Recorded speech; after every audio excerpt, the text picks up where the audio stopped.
Hi friends, రాగి పిండి బెల్లాన్ని ఉపయోగించి టేస్టీ అయిన రాగి బైట్స్ని తక్కువ ఆయిల్తో చాలా టేస్టీగా ఎలా తయారు చేయాలో ఇప్పుడు చూద్దాం. ముందుగా స్టవ్ వెలిగించుకుని ప్యాన్లో 1 గ్లాస్ బెల్లం, అర గ్లాస్ వాటర్ వేసుకుని బెల్లాన్ని కరిగించుకోవాలి.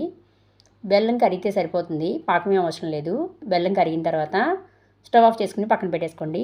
తర్వాత 1 గ్లాస్ బెల్లం తీసుకున్నాం కదా, 1 గ్లాసు రాగి పిండి తీసుకుని ఓ బౌల్లో వేసుకుని మనం కరిగించుకున్న ఈ బెల్లం వాటర్ని ఇలా స్ట్రైనర్తో వడగట్టుకోవాలి.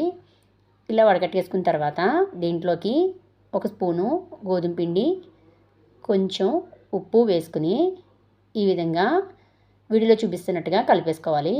ఇలా కలిపేసుకున్న తర్వాత దీనిపైన మూత పెట్టుకుని 10 నిమిషాలు పక్కన పెట్టేసుకోవాలి.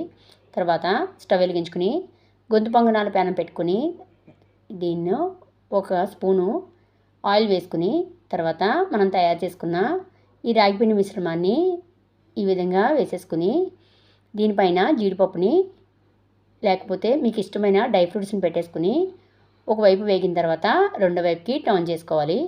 ఈ విధంగా రెండు వైపులా వేగిన తర్వాత ఒక సర్వింగ్ ప్లేట్లోకి తీసేసుకోవడమే. అంతే, ఎంతో టేస్టీ అయిన రాగి బైట్స్ని చాలా సింపుల్గా టేస్టీగా తయారు చేసుకోవచ్చు. మీరు కూడా తప్పకుండా ట్రై చేసి టేస్ట్ చేయండి.